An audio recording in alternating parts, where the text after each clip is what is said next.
Mali politique ton Tchamambe Olube Kulum Konana Mako, les partis politiques signataires de l'accord du 31 mars. Yaira Kafo, Oluma Fendo Famia, Odi Kafo, décembre Kalutli, Bisaba Anikele, Kimachefanga Nyama, Aleka Laseli Kono, Aleka O Laseli la Munkoni, Kalafliko ye, Ada, Ama Maga Ola.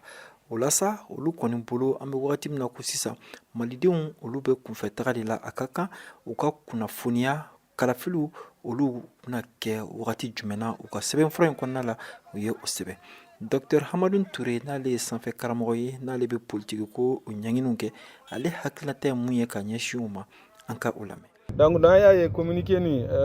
parti politique kan ka communiqué kɛ mais an bɛ jamana bɛ yɔrɔ min na sisan lakanako de kan ka kɛ priorité donc ni lakanako sabatira an bɛ se gouvernement bɛ se ka élection ko ɲɛnabɔ. Donc gouvernement fana a y'a ka volonté yira ka a ŋaniya yira ka élection organisée. N'a y'a ye loi de finances budgétaire 2025 donc gouvernement ye kalafili wari dɔ a la gouvernement ye ministère kura sigi ministère mun kan ka kalafili kɛ gouvernement fana ye ŋaniya ta ka parti politique nu rencontre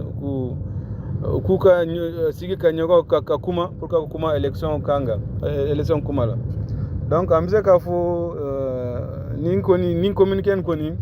a bɔra mais sécurité de lakana de an ka jamana ka priorité fɔlɔ ye. Halisa ni parti politique kofɔlen ninnu ka sɛbɛnfura kɔnɔna la u y'a yira k'a fɔ ko n'olu kɔni tun nisɔndiyalen don k'a fɔ ko musaka ko minnu bɛna kɛ san 2025 kɔnɔna la politiki ko ani kalafili ko o musakaw b'o la u y'a yira k'a fɔ ko bayɛlɛmaba minnu bɛ ka kɛ politiki nasiraw fɛ ko olu sen ma ye o la wa o ye fɛn ye mun man kan. Dr Bakari Traoré n'ale fana ale ye ɲininikɛla ye wa ale kɔni ye sɛgɛsɛgɛlikɛla ye ka ɲɛsin o ma. O sikafɔba in de o ye laɲini minnu kɛ laɲini 510 ani 7 yɛlɛma bɛ ka kɛ baaraw bɛ ka kɛ réforme komi réforme kunda sisan